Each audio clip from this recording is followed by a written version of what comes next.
La empresa no se hace responsable por las opiniones e informaciones transmitidas en este espacio. Las declaraciones y conceptos emitidos en las entrevistas y programas son de la exclusiva responsabilidad de sus productores, conductores e invitados.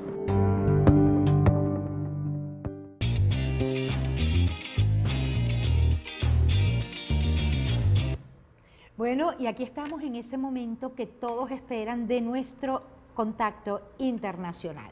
Bueno, ya tenemos vía Skype a Jorge Haley. Él es director de Infobae América, uno de los portales, si no es el portal más visto de la Argentina, con esos rumores desde Buenos Aires.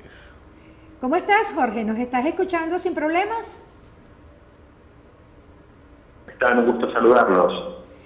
Jorge, hay muchas noticias desde allá que nos llegan a los que nos gusta empaparnos, sobre todo de un país que cada vez se parece más a Venezuela, a esta Venezuela de revolución bonita. Fíjate que hoy, por ejemplo, uno nota que no es que se ha mejorado el problema de la inseguridad en Argentina, para nada, más bien se agudiza. Sin embargo, ha quedado como en un segundo plano, porque hay una habilidad extraordinaria de este tipo de gobiernos para tapar lo que realmente enfurece al pueblo y ponerlo a aturdirse, por ejemplo, con esta cosa del dólar. Sí, con todo lo que es el tema económico. Exacto.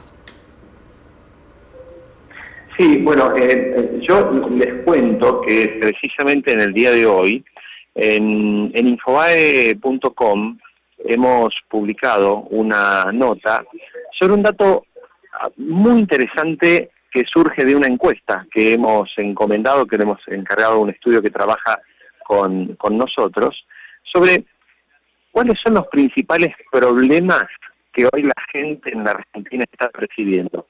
Fíjense la curiosidad de lo que está pasando.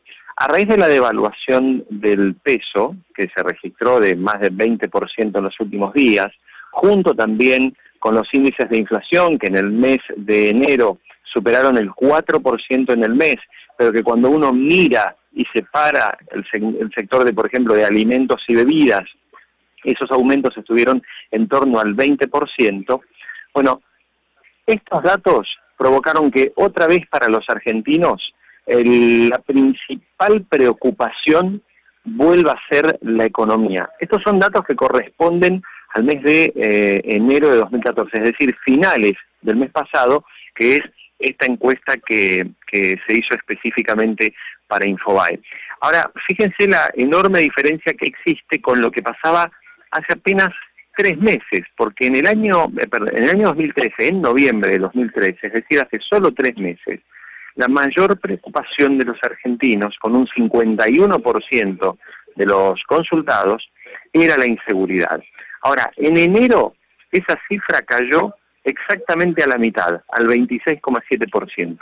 Claro, cabe preguntarse si es que las políticas del gobierno, el poder legislativo y la justicia han decidido enfrentar el delito y terminar con él. No, nada de eso ha pasado. Simplemente que un problema más urgente y más acuciante ha tapado otro problema que hasta ese momento era urgente y acuciante. Es decir, es como vivir permanentemente en un estado de lo que va a tapar el problema de hoy del dólar y de la inflación, etcétera, es el próximo problema. No que se haya resuelto el que tenemos, sino que surgirá algo que nos va a volver a llamar la atención y nos pondrá a los argentinos en agenda un tema de debate. Yo creo que va a ser el próximo el inicio de las clases, porque aparentemente a día de hoy ese inicio de clases está en verdadero riesgo, producto de que los docentes quieren aumentos salariales mucho más altos que los que el gobierno está dispuesto a otorgar. Ahora, fíjate una cosa, ¿no? Hoy en el diario Clarín está que el ministro, el Clarín o La Nación, ahorita ya dudé. La declaración del ministro uruguayo. Ajá, el ministro uruguayo, Mario Vergara, dice que no está claro quién está al mando en la Argentina. Entonces... Bueno, sí, esto, Eleonora, es algo que está dando vueltas, sobre todo desde el momento en que la presidenta Cristina Kirchner fue operada y luego se se manejó con mucho secretismo, con mucho misterio, la evolución de la recuperación de su enfermedad. O sea, esos más de 40 días en los cuales Cristina desapareció del mapa, teniendo en cuenta que Cristina siempre es una presidenta que estaba prácticamente acostumbrada a que todos los días dar un mensaje, estar en un acto, convocar a cadenas nacionales para confrontar con algún sector. Pero ese periodo llevó a preguntarse a mucha gente, bueno, ¿quién está tomando las determinaciones?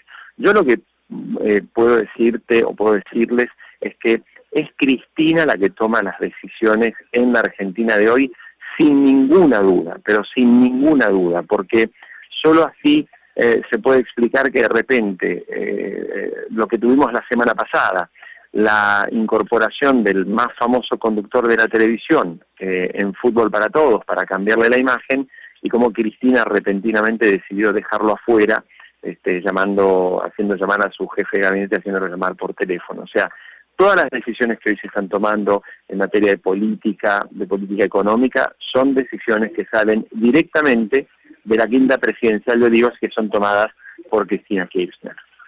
O sea que ella, igual que las toma, también debería responder en algún momento a los desaciertos y a los horrores que se han hecho, por ejemplo, en la economía argentina, ¿no? Pregunto.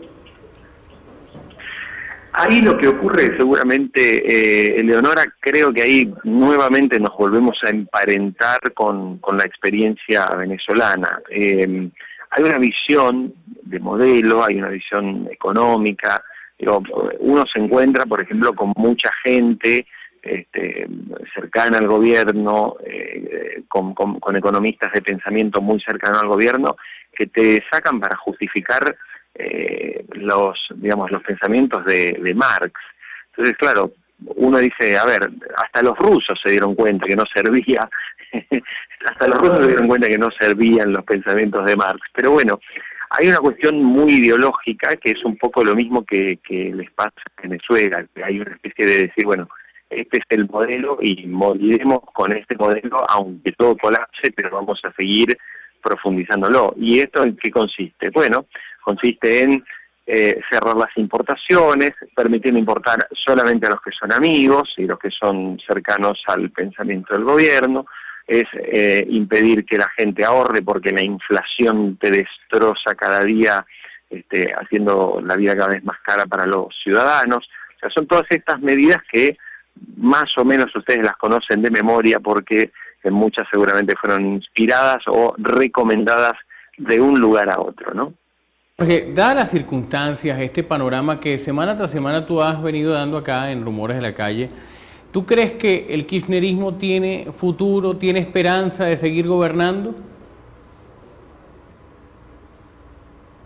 ¿Nos escuchas, Jorge? Todo parece indicar, Jorge, que naturalmente estamos ante un final de ciclo. Digo, no nos olvidemos que cuando Cristina Kirchner deje el poder en diciembre de 2015 y transmita la banda presidencial y el bastón de mando a un nuevo presidente, habrán pasado 12 años de modelo kirchnerista, es decir, una cantidad de años bastante importante y bastante relevante para cualquier gestión de gobierno. Digo, tengamos en cuenta que la mayoría de los países de América Latina ni siquiera se permite la reelección consecutiva, es decir, los gobiernos tienen periodos de 4 o de 5 años para su gestión y luego tienen que pueden volver a presentarse en periodos posteriores. Digo, este es el caso de Chile, el caso de Uruguay, o sea, Bachelet fue presidenta, tuvo que pasar un periodo y puede presentarse nuevamente.